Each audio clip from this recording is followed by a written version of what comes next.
Assalamualaikum warahmatullahi wabarakatuh. Perkenalkan, kami dari kelas Geobencana hari Jumat jam 15.00.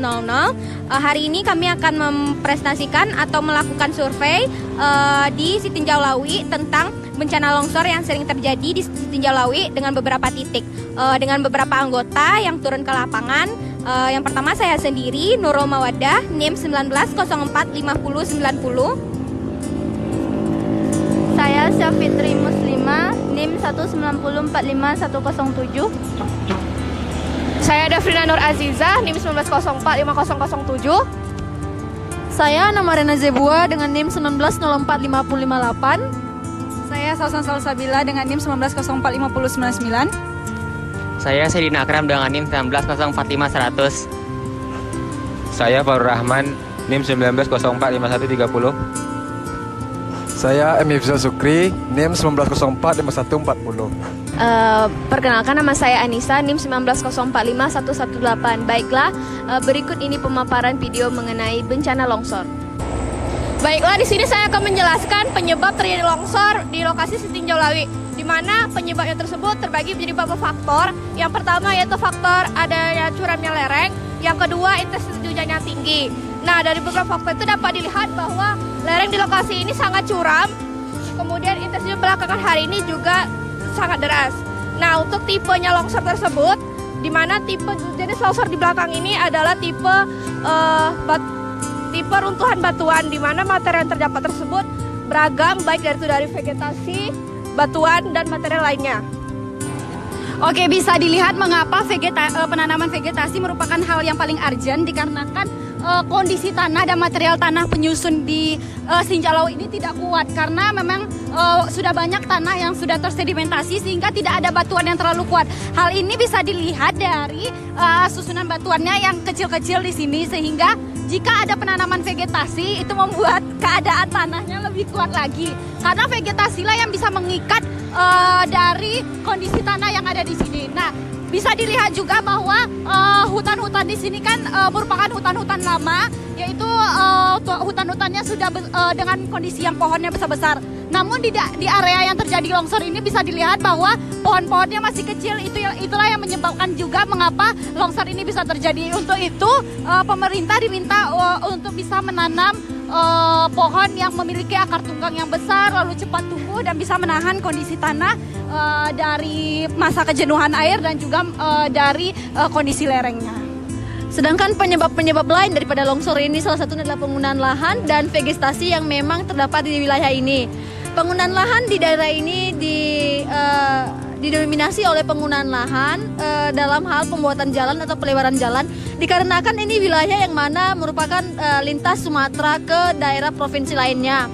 Selain itu, hidrologi dan berbagai sebagian besar kawasan ini merupakan kawasan dengan hutan lindung dan kawasan yang memiliki keanekaragaman yang unik. Oleh karena itu, bahwasanya penyebab daripada longsor yang ada di wilayah ini adalah hidrologi, penggunaan lahan, topografi, dan penyebab-penyebab lainnya. Adapun dampak longsor di Sitinjau Laut biasanya itu terjadi begitu sangat cepat sehingga menyebabkan waktu untuk mengevakuasi diri sendiri itu cukup singkat. Jadi salah satu bencana ini dapat mengganggu beberapa kegiatan aktivitas manusia, misalnya saja dengan terjadinya kemacetan.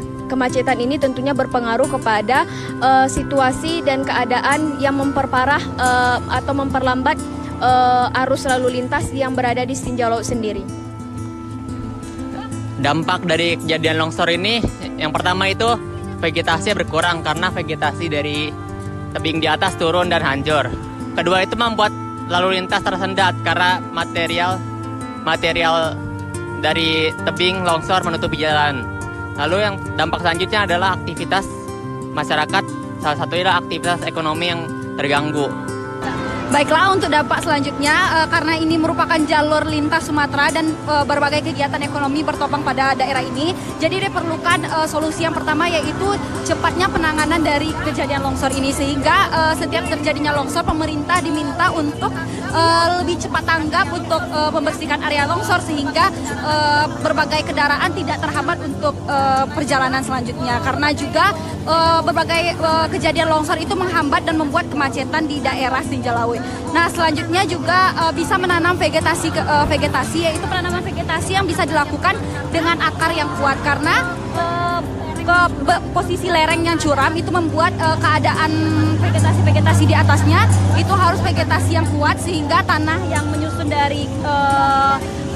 dari lereng ini tidak jenuh air dan mudah terjadi longsor. Lalu selanjutnya juga bisa membuat yang seperti disampaikan tadi, membuat dam itu bisa digunakan untuk supaya kondisi tanah ini secara material lebih stabil lagi dengan bantuan dari semen-semen tersebut. Baiklah, saya akan menjelaskan bagaimana solusi untuk mengatasi longsor di daerah Sitinjolawi ini. Salah satu solusi yang dapat dilakukan adalah dengan melakukan pengedaman atau membuat dam. Dam ini dapat berbentuk sebuah batuan yang diisi ke dalam kawat,